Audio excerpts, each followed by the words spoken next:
We're going to start today off with a quick definition of mechanical energy, which is basically a measure of the total useful amount of energy in a system.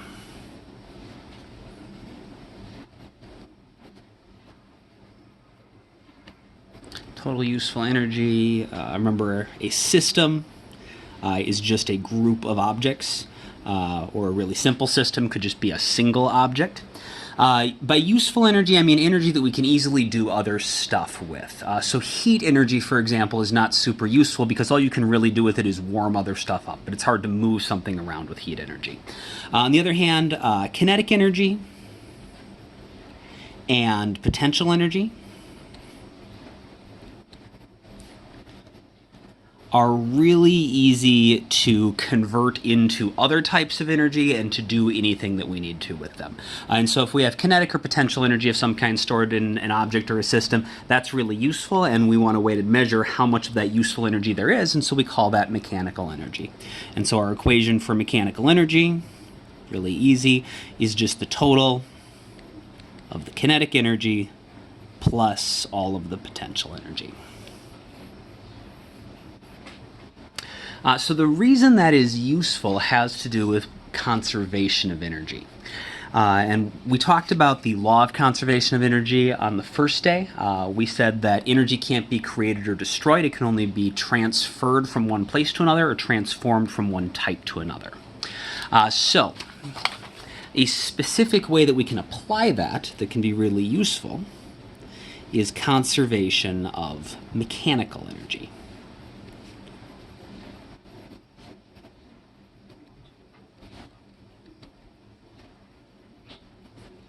So conservation of mechanical energy is going to happen as long as a certain couple conditions are met.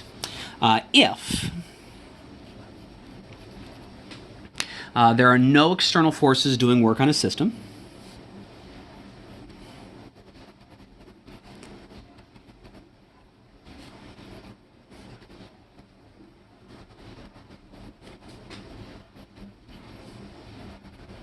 remember, work is how we transfer energy from one object to another, and so if there is nothing outside of our system, nothing outside of our objects that we're looking at that's doing work on them, that means that nothing can add new energy to the objects and nothing can take this energy away. And if on top of that there's nothing adding or removing energy from our system, and there's no friction or air resistance, or at least not enough that we care about, converting any of our energy into heat, then any energy that starts as mechanical energy is going to stay mechanical energy because it's not going to get turned into that less useful type of energy of heat. So there's no friction or air resistance.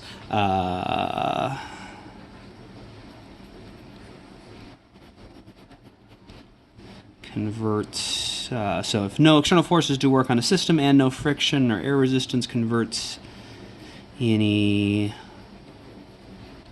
energy into heat. That must mean that the total mechanical energy of our system is constant, because the total amount of energy, mechanical or not, can't change because there's nothing doing work to add or remove energy from the system, and none of that useful mechanical energy is getting turned into our less useful heat.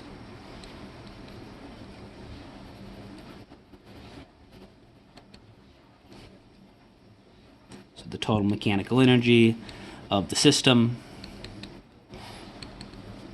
is constant. And so the way we can write that as an equation is we can say the mechanical energy initially has to be equal to the final mechanical energy. And of course, since the way we find mechanical energy is we just add up the kinetic and the potential energy, that means that if we take the initial kinetic energy plus the initial potential energy, that has to be equal to the final kinetic energy plus the final potential energy.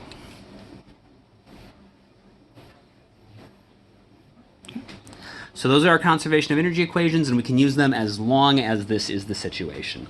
And this idea of conservation of energy is going to give us the ability to solve some problems that we've never been able to solve before, and it's going to give us a faster way to solve some problems that we've already seen solutions for. For example, let's say that we have a rock, and we're just going to drop it, and we want to figure out how fast it's going when it hits the ground.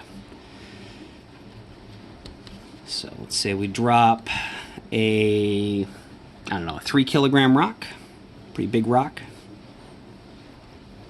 from 4 meters up in the air.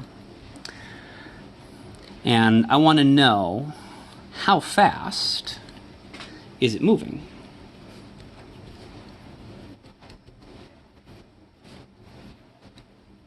When it reaches the ground.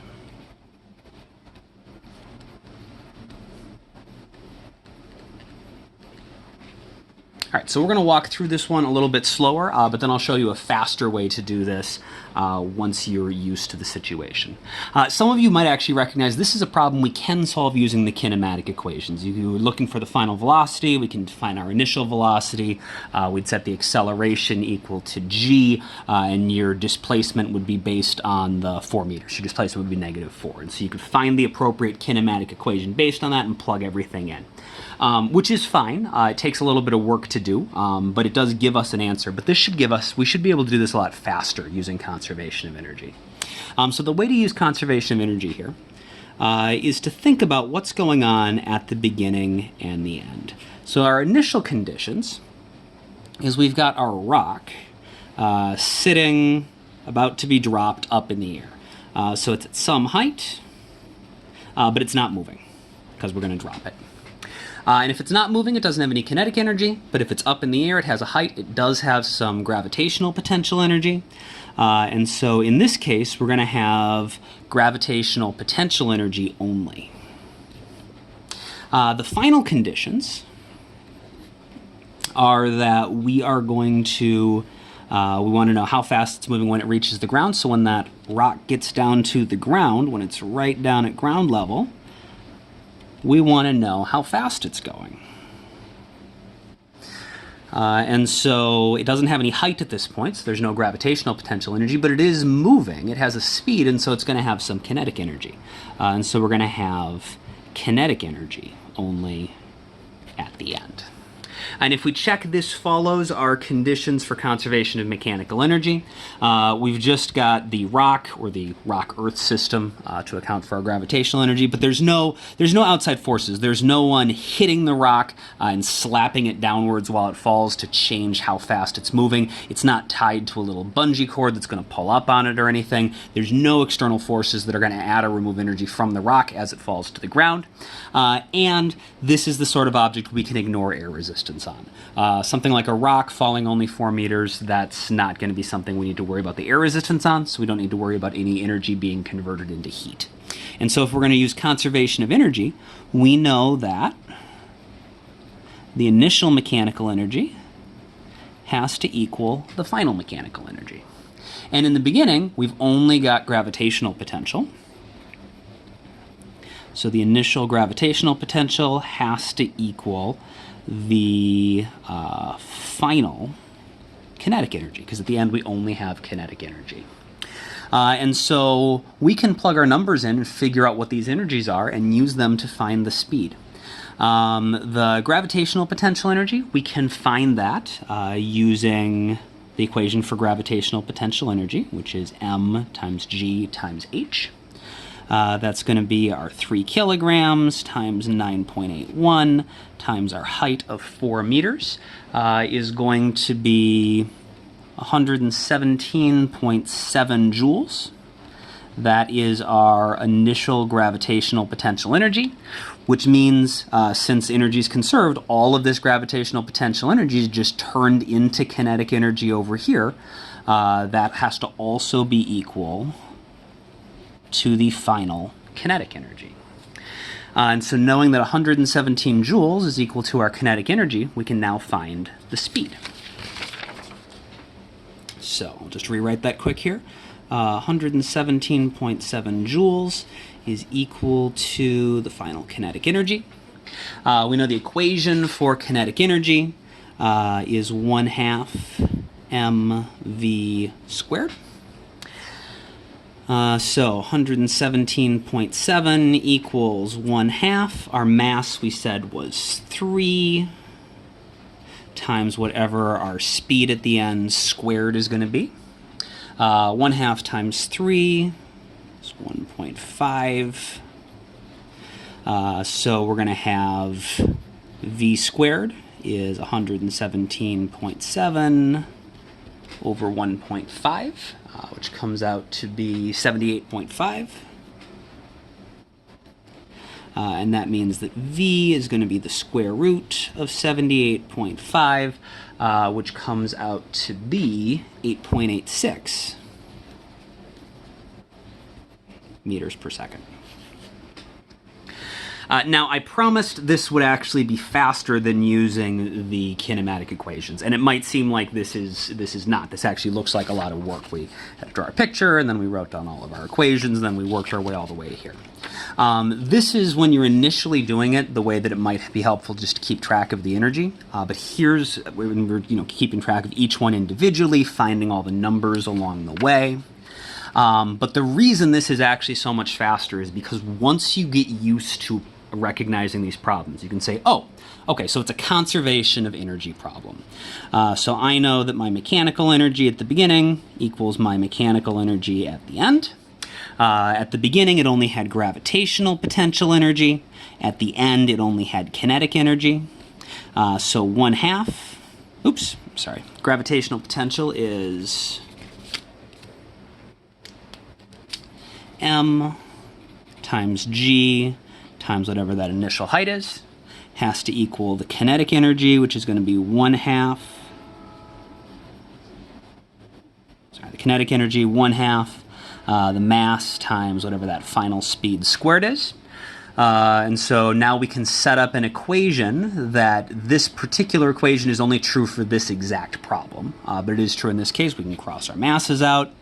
And that means that the final speed is going to be the square root of 2 times g times that initial height. So that's going to be root 2, 9.81 times 4, which indeed comes out to be our 8.86 meters per second. And so once you get used to doing this, instead of having 5 kinematic equations that you need to have memorized, you really only need to have 2 equations memorized: gravitational potential energy and kinetic energy.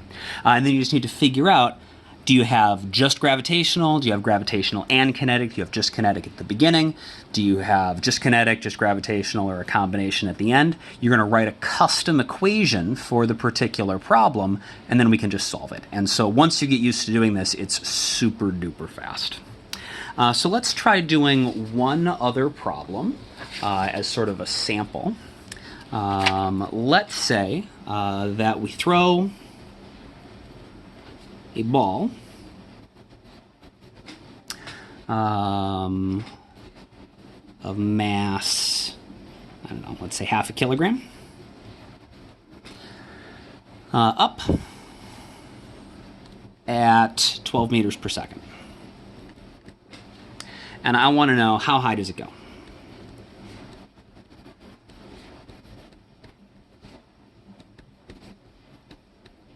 And I would like you to solve this using conservation of mechanical energy. So you can either do it the fast way, where we just set up the equations, rearrange everything, and plug the numbers in once, or if you would like to figure out what your energies are at the beginning, calculate them out, use the actual numbers, figure out what your energy is at the beginning, and then use that to figure out what's going on at the end, that's okay too. Go ahead and take a couple minutes and try to solve this. Pause the video and unpause it when you are ready to see the solution. All right, here we go. So, our initial picture is that the ball is being thrown upwards at 12 meters per second. So we've got some initial speed of 12 meters per second, but it doesn't have any height yet. Whether it's actually coming from the ground, or remember we said we can make height 0 be anywhere we want. So we're just going to say this is its starting height. We're not going to have any gravitational potential energy. So it's got kinetic energy only at the beginning.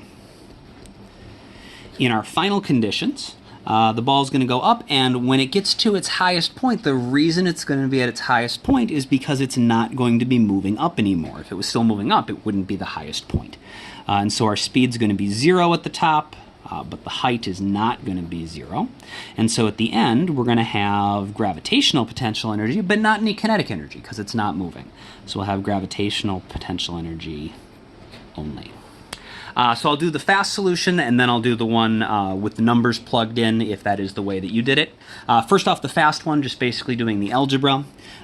We know that the initial mechanical energy equals the final mechanical energy, because there is nothing pushing or pulling or touching the rock along the way that's going to add or remove energy from it. It's just free to convert its energy in between kinetic and gravitational potential energy. And so at the beginning, we had kinetic energy. So our initial kinetic energy is going to be equal to, at the end, we only had gravitational potential energy.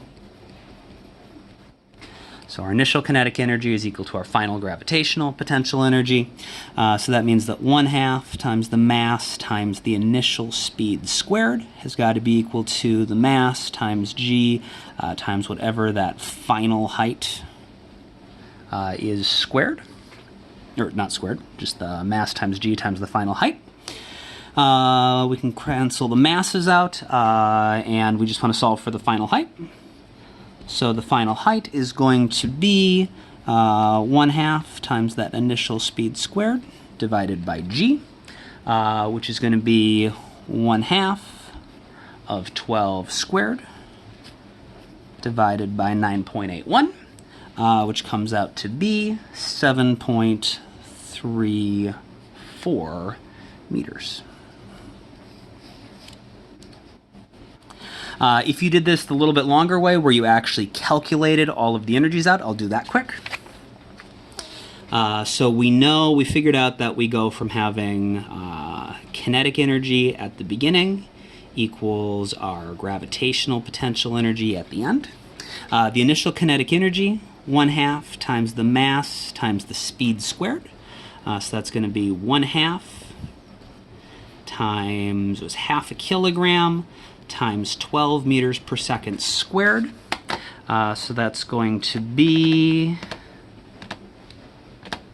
36 joules is the initial kinetic energy, and that becomes gravitational potential energy at the end. And so we know that the equation for gravitational potential energy is m times g times whatever the height is. And since we're doing the final gravitational potential energy, we'll do the final height. So our 36 joules has to equal the mass, which was 1/2 kilogram, times g, 9.81, times whatever that final height is. And so the final height is going to be 36 divided by 0.5 times 9.81, which is hopefully going to be the same thing that we got last time. Yes, it is. 7.34 meters.